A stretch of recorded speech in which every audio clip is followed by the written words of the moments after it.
Jangan lupa subscribe, like, and share. Saya khawatir kalau diletakkan bawah bantal Pak Ustadz. Kau khawatir pencuri? Tidak. Jadi siapa yang kau takut? Bini saya. Bang, duit apa nih bang? Duit sial. Kenapa duit sial? Udah kusembunyikan kau dapat juga.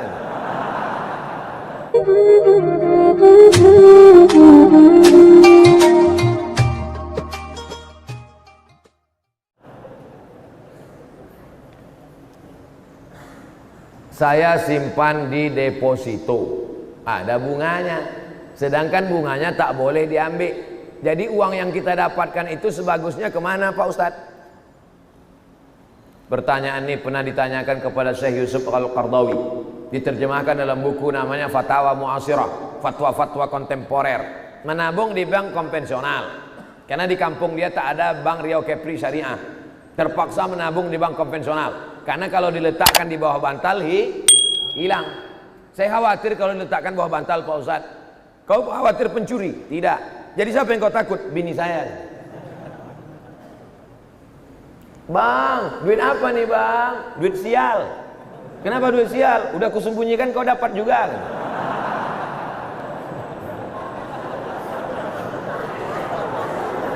Jadi duit tadi terpaksalah diletakkannya di bank konvensional. Tentu ada bunganya. Apa hukum mengambil bunganya itu? Haram. Kalau begitu dicampakkan ke laut, tak boleh. Karena tak boleh membuang duit. Haram juga hukumnya. Jadi bagaimana caranya? Kata Syekh Yusuf Qardawi, dipakai untuk masalih ammah, kemaslahatan umum. Apa itu? Masjid, fakir miskin, anak yatim, panti jompo, pondok pesantren. Tapi ada juga pondok pesantren yang tak mau menerima duit ini karena kata dia subhat. Di antaranya pondok pesantren tahfiz Quran Buya Yahya. Itu dia kasih tahu, duit-duit yang dari bank jangan. Aku tak mau anak muridku ini gelap otaknya, tak bisa menghafal Quran, gelap dia. Asal ditengoknya Quran tuh gelap aja. Gara-gara makan subhat, makan Arab. Ini kata Syekh Yusuf Qardawi. Saya Abdul Somad, fakir ilmu, tak ada ilmu. Saya hanya menyampaikan fatwa-fatwa ulama saja. Saya baca, saya sampaikan. Saya dengar, saya sampaikan. Yang baik datang dari Allah, yang buruk dari hamba Allah yang dhaif. Salam dari komunitas GCM Karimun. Semoga Ustaz selalu dalam lindungan Allah. Amin. Apa hukumnya jika seorang itu melakukan maksiat, tapi dia tahu bahwa maksiat itu haram, fasik? Mulutnya berkata asyhadu an la ilaha illallah wa asyhadu anna muhammadar rasulullah, tapi hatinya tidak berkata, maka dia munafik. Lain di bibir, lain di judul lagu. Ada lagunya tuh. Saya cuma di masjid aja segan, kalau di tanah lapang saya nyanyikan. Lain di mulut, lain di hati, munafik. Orang yang berkata asyhadu an la ilaha illallah, asyhadu anna muhammadar rasulullah, tapi tidak mau beramal, maka dia fasik. Yudillu bihi katsira wa yahdi bihi katsira wa ma yudillu bihi illal fasiqin. Maka orang yang fasik itu disesatkan Allah Subhanahu wa taala. Sudah tahu itu haram, dibuatnya juga. Dibuatnya juga. Fasik, fasik, fasik, fasik, fasik. Jauh daripada hidayah Allah. Mudah-mudahan yang berbuat dosa selesai pengajian ini langsung mandi taubat. Balik dari sini mandi taubat. Mandi taubat itu macam mana Pak Ustaz? Macam mandi wajib. Mandi wajib itu macam mana Pak Ustaz? Hah? Tak tahu kau mandi wajib? Anak udah 5. Basah semua dari ujung rambut sampai ke ujung kaki. Kalau mandi wajib ini mana yang duluan basah Pak Ustaz? Terserahlah. Kalau kau salto kaki duluan. Salto apa pula kaki duluan? Kepala duluan. Boleh mandi wajib di kolam renang Pak Ustaz? Boleh. Di laut Pak Ustaz? Mantap. Pergi mandi taubat kau ke laut. Bukan cuma dosa hilang. Kalau sampai ke tengah kau hilang sekalian. Habis mandi taubat, solat sunat taubat. Usolli sunnatat taubat raka'ataini lillahi ta'ala. Habis itu banyak-banyak beristighfar. Wallahi demi Allah, inilah astaghfirullah rabbi wa atubu ilaih. Aku beristighfar dan bertobat kepada Allah mi'ata marrah, 100 kali sehari semalam. Nabi yang dijamin masuk surga, taubatnya, istighfarnya 100 kali sehari semalam. Kita istighfar 3 kali. Halo?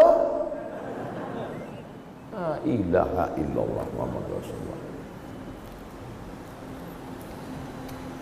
Ustadz Abdul Somad, saya nama tak boleh sebut, menjaga kode etik jurnalistik. Mohon bantuan Ustadz untuk menyampaikan sedikit tentang zakat profesi. Jangankan sedikit, banyak pun jadi.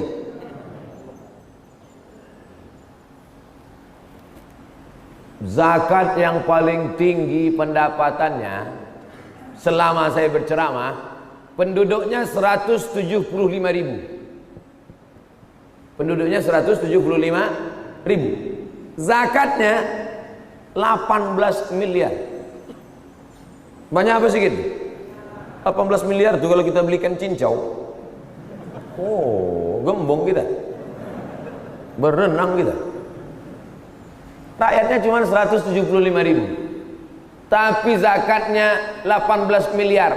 Namanya Kabupaten Baru, Sulawesi Selatan. Sulawesi Selatan. Sukunya Bugis, mayoritas Bugis, orang-orang kaya Bugis. 18 miliar zakat. Saya tanya Tuan Guru bagaimana bisa masyarakat ini disadarkan 18 miliar? Ada teladan. Jangan kita menyuruh orang bayar zakat tapi kita tak berzakat. Oh, yang paling pertama teladan ternyata. Setelah itu rakyat ini disadarkan, bayar zakat, tolong fakir miskin, anak yatim, keluarkan zakat. Gaji 2,5%. Profesor Dr. Muhammad Farid Wajdi dari Al-Azhar Mesir dari tahun 1971 sampai 1985. Pulang dari Al-Azhar, ketua Basnas. Nah ini yang paling banyak zakat ini dari PNS, dari guru, dari pegawai. Habis itu baru petani, nelayan, bisnismen membayar zakat. 85 gram emas. 85 gram emas kalau sekarang 42.500.000 dibagi 12. Kalau begitu satu bulan 3,6. Siapa saja yang berpendapatan 3,6 maka kemudian dipotong 2,5%. Tapi Ustadz, kata Profesor Dr. Farid Wajdi yang alumni Azhar ini, Ustadz Somad, sehebat apapun kita menyampaikan zakat, kalau tidak ada motivasi dari pejabat, bupati, DPR, omong kosong, ceramah tak laku Pak Ustadz, bebuih mulut kita. Bayarlah zakat, naik ke atas mimbar, bayarlah zakat. Jamaah tidur. Tapi bupati tak perlu dia berteriak, pelan aja, bayar zakat ya. Kalau kami tak mau Pak, siap-siaplah kalian. Dikit aja. Buat matre 6.000. Saya yang bertanda tangan di bawah ini pegawai. Pas cerita zakat tiba-tiba rusak nih. Ada sabotase nampaknya. Saya yang bertanda tangan di bawah ini pegawai kabupaten. Kalau saya tidak membayar zakat, maka saya siap dicampakkan ke pulau yang paling jauh dekat dataran Tiongkok. Tidak ada cara lain menyelamatkan umat ini kecuali dengan aturan. Awalnya keterpaksaan. Apa kata pepatah Melayu? Allah bisa karena biasa. Kalau sudah terbiasa dia bayar zakat, insya Allah kita selamatkan masyarakat ini. Bagaimana kalau kita kerja di Karimun, bayar zakatnya di luar Karimun? Tu'khazu min aghniyaihim wa turaddu ala fuqaraihim. Diambil dari orang kaya di negeri itu, diberikan kepada fakir miskin di negeri itu. Cari makan di Karimun, bayar zakat di kampung. Apa maksudnya ini bro? Pak Ustadz, di kampung saya banyak orang susah. Pakai prosentase lah. 75% di Karimun, yang 25% di kampung halaman. Jangan kau bawa semua di kampung. Habis itu kau cari makan di sini. Di sini ada fakir miskin. Makanya bayar zakat itu ke Basnas, Badan Amil Zakat Nasional. Supaya diatur terus. Waktu saya sosialisasi di Kampar, Kabupaten Kampar Riau, bayarlah zakat ke Basnas. Datang satu bapak-bapak, Pak Ustadz, kalau saya bayar ke Basnas, tetangga saya tak dapat, keluarga saya tak dapat, orang kampung saya tak dapat, maka saya tak mau bayar ke Basnas. Kebetulan orang Basnas ada di situ. Ada ketua Basnas di situ. Pak Basnas, tolong jelaskan. Ditanyanya, ente berapa kasih keluarga zakat? 500.000. Serahkan harta ente ke Basnas, kami kasih 1 juta. Terdiam dia. Makanya kita buat daftar. Saya mau bayar ke Basnas, tapi saya selama ini ada tanggungan. ada tetangga saya, ada keluarga dekat saya. Kalau kalian mau bayarkan ini, maka saya serahkan. Insya Allah bersatu kita lebih besar. Zakat ini sama macam lidi, satu batang lidi, apa yang bisa dibuat? Tapi kalau satu sapu lidi yang besar, maka insya Allah jangankan fakir miskin, semuanya akan hilang. Seperti yang pernah dilakukan pada Khalifah Umar bin Abdul Aziz. Siapa yang sanggup berjalan kaki dari Son'a, Yaman, ke Darul Bayda, Maroko, 8 negara. Berjalan kaki dari Son'a, Yaman, ke Darul Bayda, Maghribi, dari Asia ke Afrika, takkan ada fakir miskin. Dengan apa? Dengan segenggam kekuasaan, Basnas, ditopang dengan perda, peraturan daerah yang dibuat DPR, disupport oleh bupati, kepala daerah, alim ulama menebarkannya, men-share-nya melalui ceramah dan khutbah. Selamatlah negeri ini daripada kristenisasi, daripada rentenir, daripada riba. Kenapa? Tertolonglah dengan ekonomi umat dengan zakat. Apa hukumnya seorang ikhwan dan seorang akhwat saling chat dengan tujuan ta'aruf? Ta'aruf itu 4 orang. Ada laki-laki didampingi keluarga laki-laki, ada perempuan didampingi keluarga perempuan. Tak boleh berdua-duaan dengan tak mahram. Lalu kemudian ditanyanya, mau kau nikah sama dia? Ku tengok dulu mukanya ya Ustaz. Kemarin ku tengok waktu keluar dari masjid, waktu di Karimun itu putih. Rupanya matahari belum terbit. Tak jadilah Pak Ustaz. Batal. Pas dilihatnya cocok, sempurna. Putihnya sesuai Pak Ustaz. Rupanya pas senyum gigi berkawat. Tak jadi. Batal. Sesuai kata Nabi SAW, pandanglah wajahnya. Kenapa? Li'annahu ajdaru, karena itu lebih menguatkan hatimu untuk menikahinya. Yang boleh tengok itu 2 saja, wajah sama tapak tangan. Apa guna tapak tangan ditengok pada zaman Nabi? Karena dengan tapak tangan itu bisa diketahui apakah dia perempuan merdeka atau budak hamba sahaya. Kalau hamba sahaya kasar tangannya, siap kau tidak menerimanya. Oleh sebab itu kalau sudah siap, istikharah. Ma khaba man istakhara wa ma nalima man istasyara. Tidak akan sia-sia orang yang istikharah dan tidak akan menyesal orang yang mendengar pendapat orang lain. Fa idza azamta fatawakkal 'ala Allah. Bukan melalui chat berdua. Pertama tanya nama, lama-lama kirim foto, lama-lama entah apa-apa dia buat, lama-lama berjanji. 6 cara setan menggoda. Bagaimana yang pertama? Fanazratun, pandangan mata. Yang kedua, fasalah fabtisamun, senyuman. Setelah menengok, senyum. Yang ketiga, fasalamun, say hello, hai.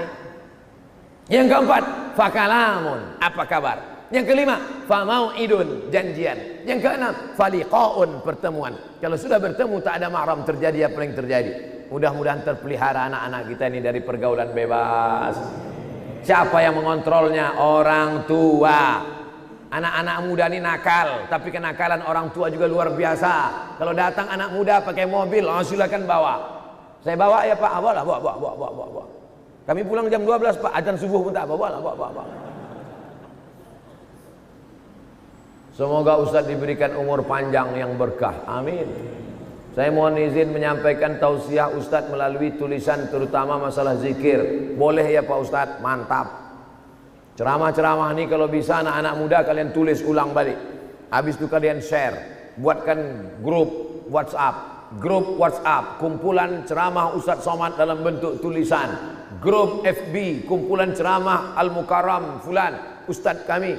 Kirim semua. Karena banyak orang tak mau mendengar, mau membaca. Banyak orang tak kursus membaca, mau mendengar. Ada orang tak fokus baca, tak fokus dengar, dia mau nengok. Ada orang fokusnya nengok tapi tak mau dengar. Ada orang fokusnya dengar tak mau nengok, MP3. Ada orang tak fokus dengar mau nengok, MP4. Tak mau dengar, tak mau nengok, tulisan. Tulisan tak mau, nengok tak mau, dengar tak mau, campakkan ke laut. Mudah-mudahan kaji kita subuh ini mendapat ridha Allah Subhanahu wa taala. Amin ya rabbal alamin. Ala hazihi niyah wa kulli niyatin salihah. Al-Fatihah. Jangan lupa subscribe, like, and share.